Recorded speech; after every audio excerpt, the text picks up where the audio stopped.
Entah disadari atau tidak, setiap kali kita hendak menyelenggarakan pemilu ataupun pilpres, selalu saja ada drama yang mengiringinya.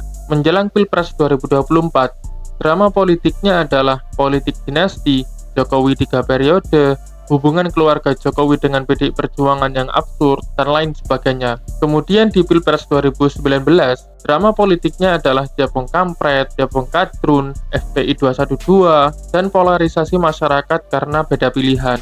Kemudian di Pilpres 2014, drama politiknya adalah parliamentary threshold 20% untuk menjegal Prabowo Subianto agar tidak maju sebagai calon presiden. Selalu ada drama dan kekacauan yang mengikutinya. Mengapa bisa demikian? Mari kita bahas.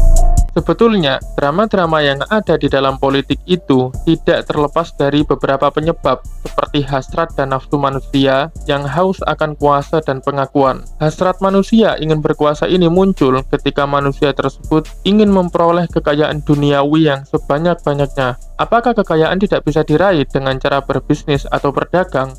Tentu bisa, tapi akan jauh lebih kaya lagi kalau kita masuk dalam dunia politik. Bagaimana caranya? Bisa melalui lembaga legislatif ataupun eksekutif. Katakanlah sebagai contoh, si calon pejabat ini merupakan seorang pebisnis.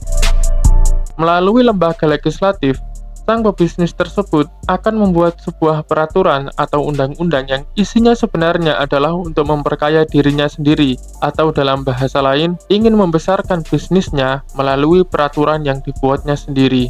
Sedangkan melalui lembaga eksekutif, tentunya si pebisnis ini akan dengan mudah menjalin hubungan diplomatik atau kerjasama dengan negara-negara tertentu yang semestinya ada tujuan untuk memperkaya dirinya sendiri. Ya, meskipun dibalut dengan kata-kata demi kepentingan negara. Adanya hasrat duniawi dan egoisme inilah yang menyebabkan kecemburuan sosial, terjadi ketimpangan sosial, yang kaya makin kaya, sedangkan yang miskin makin miskin.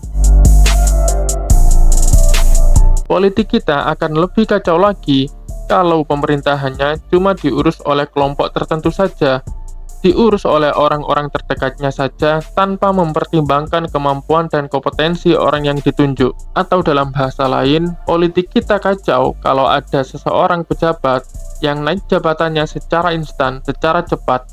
Asal dekat dengan pemimpin bisa naik jabatan, asal bisa menjilat penguasa, bisa naik popularitasnya, asal masih ada hubungan darah, karir politik akan naik secara drastis. Nah, ini jika diteruskan akan menimbulkan sebuah politik oligarki, yakni kekuasaan yang hanya dijalankan oleh sekelompok orang saja.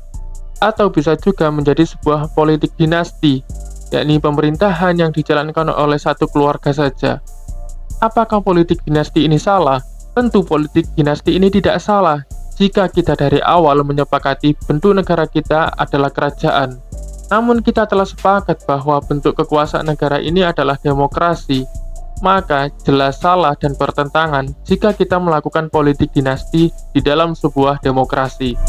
Politik kita juga kacau jika masyarakat kita masih tergiur menerima politik uang. Bahkan ada yang menganggap tidak ada uang tidak akan mencoblos. Atau siapa yang ngasih duit paling banyak, dialah yang kucoblos. Sebetulnya menerima praktik politik uang adalah bentuk korupsi. Kalau kamu masih menerima praktik politik uang, kemudian melihat pejabat korupsi miliaran atau bahkan triliunan, jangan pernah kita teriak-teriak atau menyalahkan pejabat tersebut. Justru di momen pemilu itu adalah momen transformasi, momen bergantinya pemimpin. Jangan dikotori dengan praktik seperti itu. Logikanya ya, kamu menerima politik uang, hitungannya, si calon pejabat tetap mengeluarkan uang, dan uangnya habis. Dan kalau jika dia jadi pejabat, dia akan berusaha mengembalikan harta kekayaannya. Maka, jangan heran si pejabat tersebut korupsi atau bikin proyek-proyek tidak jelas. Lalu bagaimana cara kita mewujudkan stabilitas politik? Sebetulnya tidak ada cara pasti untuk mendapatkan stabilitas politik. Akan selalu ada permasalahan sosial politik. Meskipun sudah menggunakan demokrasi, tetap ada yang namanya masalah politik.